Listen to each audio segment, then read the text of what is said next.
bound states for potential well with two rigid wall. The lecture ma rigid wall နှစ်ခုရှိတဲ့ potential well အတွက် bound state system တွေအကြောင်းကိုပြောမယ်။ရှေ့ပိုင်း lecture တွေတုန်းက rigid wall မရှိတဲ့ potential well တွေအတွက် quantization rule တွေတွေ့ခဲ့တယ်။ rigid wall တစ်ခုတည်းရှိတဲ့ potential well အတွက်လည်း quantization rule တွေ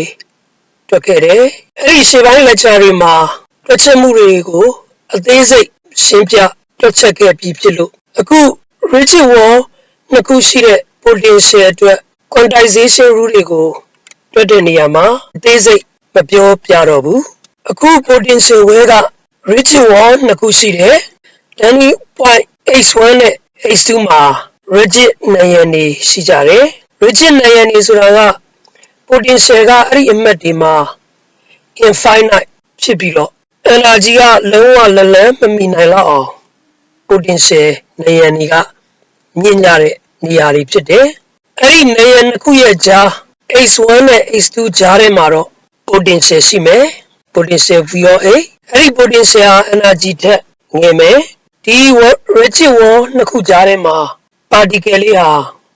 confine ဖြစ်နေမယ်။ပိတ်မိနေမယ်။ဒီ rigid wall နှစ်ခုကြားထဲမှာပဲရွေးရှားနေမယ်။အဲ့ဒီ particle လေးရဲ့ wave function ဟာ turning point H1 နဲ့ H2 ဖြစ်တဲ့ဒီ wall တွေနေရာမှာပျောက်ကွယ်သွားရမယ်။ဒါကြောင့် sin of H1 ကလည်း0 sin of H2 ကလည်း0ဖြစ်နေမယ်။ဒီ rigid wall နှစ်ခုရှိတဲ့ potential well အတွက် bound state energy level တွေကိုပေးမဲ့ quantization rule ကိုတွက်တဲ့အခါမှာရှေ့ကတွက်ခဲ့တဲ့နည်းလမ်းတွေအတိုင်းတွက်မှာပဲဖြစ်တယ်။ WKB ကပေးတဲ့ wave function ဟာဟောဒီ H1 နဲ့ H2 ကြားဒီ region ထဲမှာ oscillatory ပုံစံဖြစ်တယ်။တုံခါ line ပုံစံဖြစ်နေမယ်။ဘာလို့လဲဆိုရင် energy က potential ထက်ကြီးတဲ့အတွက်ကြောင့်ဖြစ်တယ်။အဲ့ဒီ wave function နေဟာ turning point H1 နဲ့ H2 မှာပျောက်ကွယ်သွားရမယ်။ဒါကြောင့် phase factor ကလည်းအဲ့ဒီ turning point ဒီမှာ0ဖြစ်ရမယ်။ရှေ့ပိုင်းကတွက်ခဲ့တဲ့တွက်ထုတ်ပုံနည်းလမ်းတွေတိုင်းတွက်ပြီးတဲ့အခါ H1 အနီးနားဝန်းကျင်မှာ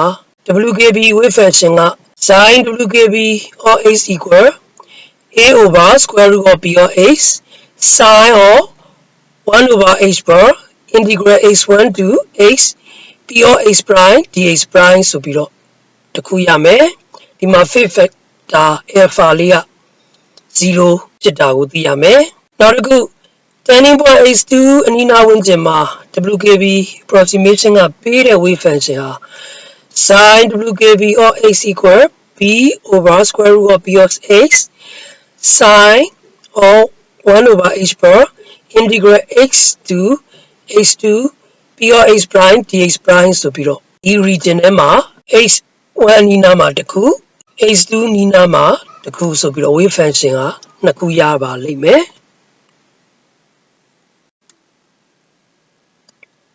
turning point H1 နဲ့ H2 ကြားထဲမှာ wave function ကနှစ်ခုရခဲ့တယ်။အဲ့ဒီ wave function နှစ်ခုဟာတူညီတဲ့ region တစ်ခုထဲမှာရှိလို့အဲ့ဒီ wave function နှစ်ခုဟာတူညီရမယ်။ဒါကြောင့် wave function နှစ်ခုကို equivalent လုပ်လိုက်မယ်ညီမျှချင်းချလိုက်မယ်။ wave function ထဲမှာ sin function တွေပါတယ်။အဲ့ဒီ sin function တွေတဲက argument တွေရဲ့ပေါင်းခြင်းတွေဟာ n plus 1 times pi နဲ့ညီရမှာပဲဖြစ်တယ်။ဒီ relation ကိုသုံးပြီးတော့ quantization rule ကိုတွက်ထုတ်လိုက်တဲ့အခါမှာ rigid wall နှစ်ခုရှိတဲ့ potential well အတွက် quantization rule က integral H1 to H2 P of H prime dH equal n plus 1 times pi H bar ဆိုပြီးတော့ရရှိမှာပဲဖြစ်တယ်။ဒီ quantization rule ကနေပြီးတော့မှ rigid wall နှစ်ခုရှိတဲ့ potential အတွက် bound state energy level တွေကိုတွက်ထုတ်နိုင်မှာပဲ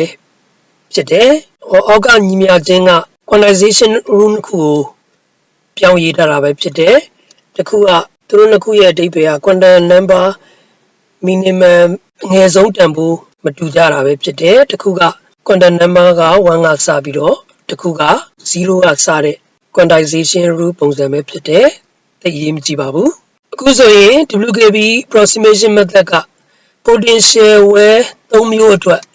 quantization rule 3ခုကိုတွက်ထုတ်နိုင်ခဲ့တယ်အဲဒီ quantization rule တွေကနေ bound state energy level တွေကိုတွက်ထုတ်လို့ရနာတာပဲဖြစ်တယ်ပထမ potential well က potential နံရံနှစ်ခုဟာpermeable ဖြစ်တယ် rigid မဖြစ်ဘူးဒုတိယ potential well ကဒီ